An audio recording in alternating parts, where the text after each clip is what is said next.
Greetings everyone, Engineer Leonardo here.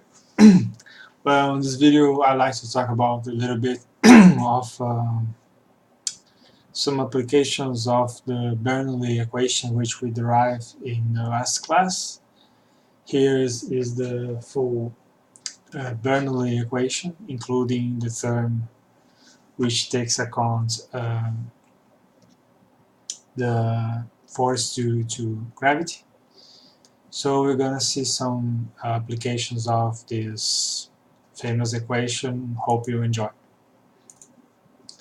Well, one of its main applications of the Bernoulli equation is the stagnation pressure, which we will derive for an airfoil, but it is an equation which is valid for any case of any geometry. Okay, so we're going to draw an airfoil here. Let's say symmetrical airfoil.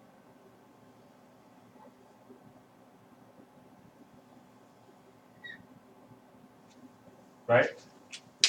And we have fluid flow from here to here, so here goes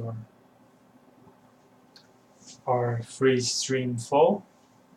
So I'm going to draw the streamlines. Here we have one right in the middle. And here goes number one.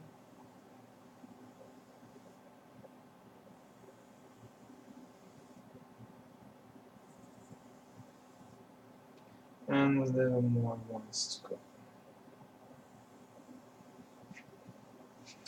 So let's take here this central streamline right here.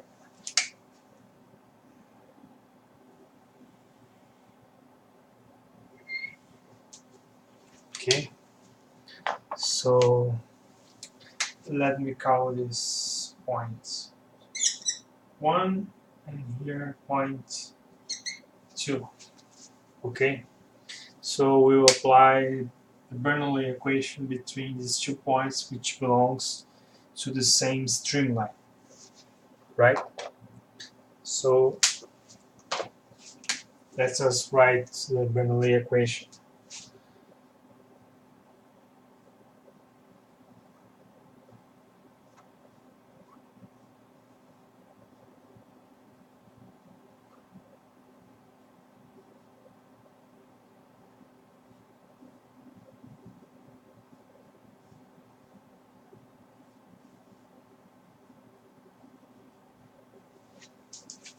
So in the case if we are dealing with turbulent flow, here's the mean velocity, here is the gravity acceleration, here is the pressure, here is the specific weight or density times the acceleration due to gravity, here is the height of the point 1, and here is the same but for point 2. Okay, so let's say z goes here. So these 2 points are on the same height, and we can neglect this term here, so this term vanishes. Well, point 2 is exactly on the edge of the airfoil. So according to this no-slip condition, its velocity must be 0 at the wall of the airfoil. So this term here too vanishes.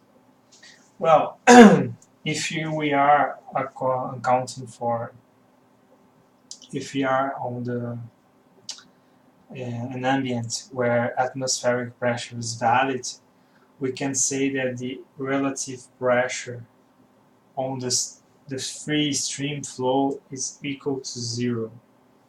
Okay, so we can deal all these terms here, this term here of the pressure and this term here, accounting only for relative pressure. So the relative pressure here in the point 1 is 0. because here we are in the case where only we have the atmospheric pressure, okay? And here, this pressure here, which will be mainly due to the fluid flow, will be a force acting on the airfoil, right? So what we're gonna have is the following: V1 square. In this case, V1 is equal in modulus to the velocity of the free stream. We often call this velocity V infinite, okay, or V0, whatever you like.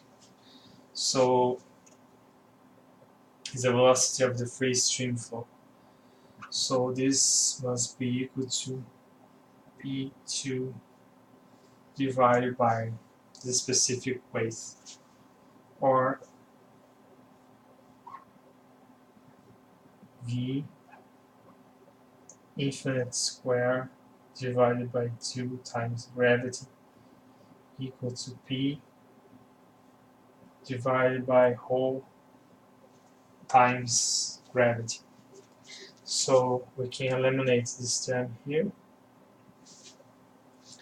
And what we will have if we multiply both sides by whole, by density, we get that P at point 2 is equal to whole, the density, times V infinite square divided by 2. This is often known as the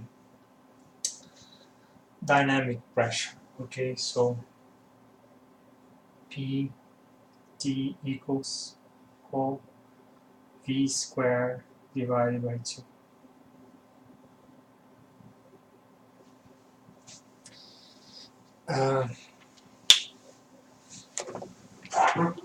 This expression here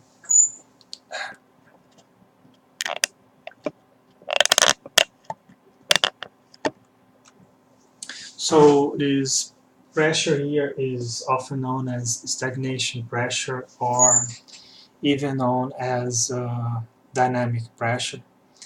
And usually we don't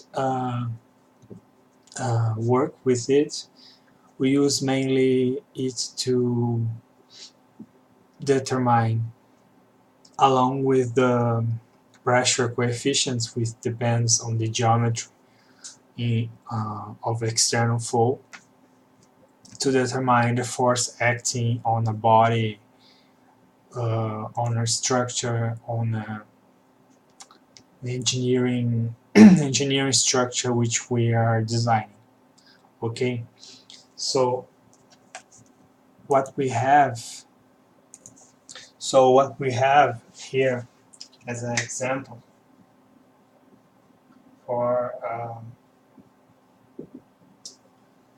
wind acting on a building.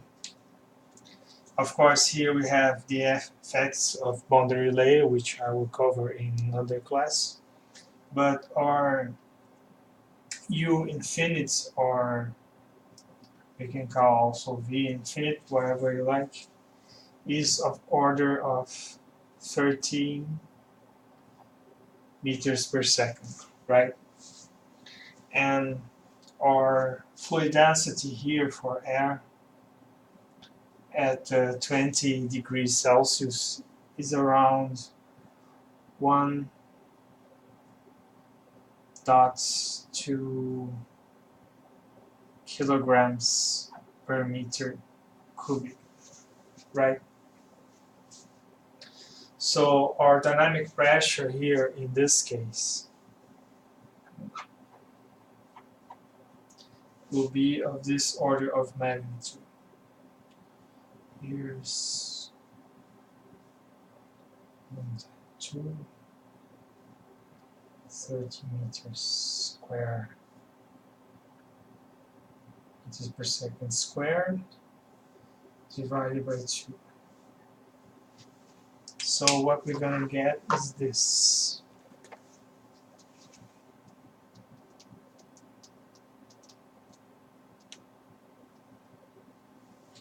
So this will be around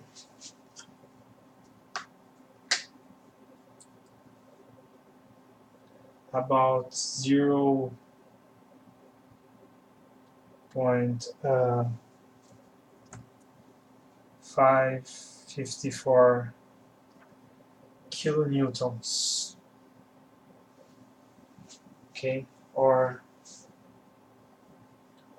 540 newtons, okay, sorry, kilonewtons per meter squared, which is equal to Pascal. Remember, it's the unit for pressure.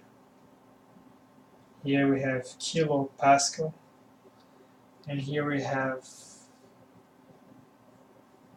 Pascal. Here, of course, is kilogram divided by meter cubic. So this is a calculation that civil engineers often have to do in order to obtain, along with the pressure coefficients, the forces acting on a building due to wind,